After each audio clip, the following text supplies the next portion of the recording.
सुप्रभात बच्चों। हम लोग संस्कृत में द्वादशा पाठ मतलब 12वां पाठ सिद्धार्थ पढ़ रहे थे। मैंने आपको ये लेसन पढ़ा दिया था, अर्थ भी इसका समझा दिया था। फिर मैंने बोला था अर्थ लिखने को मैं दूंगी, तो ये अर्थ मैंने लिखा हुआ है, मैं पढ़ के सुनाती हूँ आपको।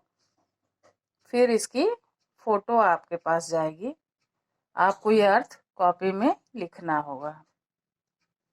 तो देखिए, अर्थ है हमारे देश में बहुत से महापुरुष हुए। उन महापुरुषों में गौतम बुद्ध प्रमुख हैं या मुख्य हैं। बचपन में इनका नाम सिद्धार्थ था।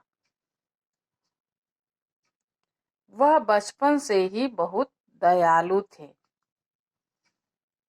उनका मन खेल और शिकार में आखेट में नहीं लगता था।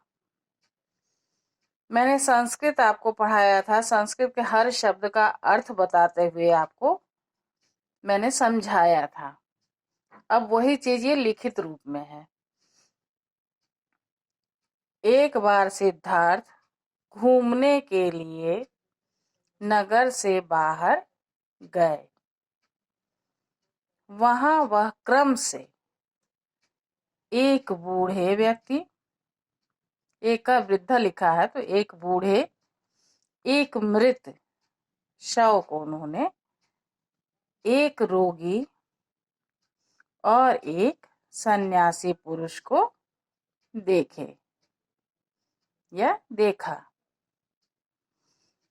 इनको देखकर उनके मन में वैराग्य उत्पन्न हुआ। वैराग्य मतलब विरक्ति हो जाना, संसार से दूर हो जाना। तो उनके मन में सांसारिक मोह माया से अपने को दूर कर लेना, उसको कहते हैं वैराग्य। तो उनके मन में वैराग्य उत्पन्न हुआ।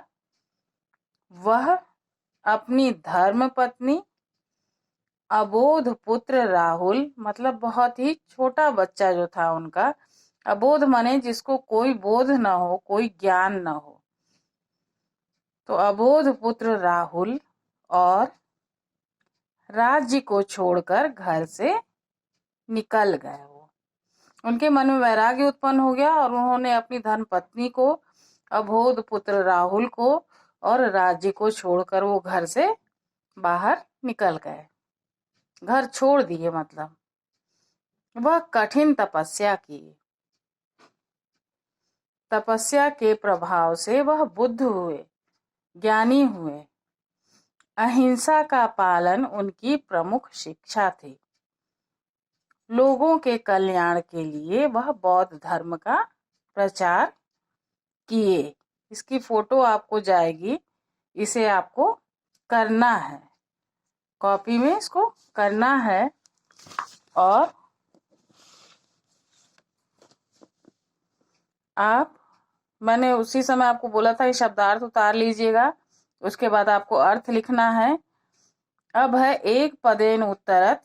ये चीज आप लोग क्या करेंगे, अपने कॉपी में उतार लेंगे।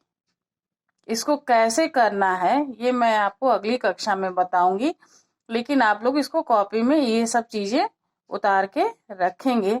भरने का काम मैं आपको कराऊंगी अगली कक्षा में। तब तक के लिए बच्चों धन्यवाद।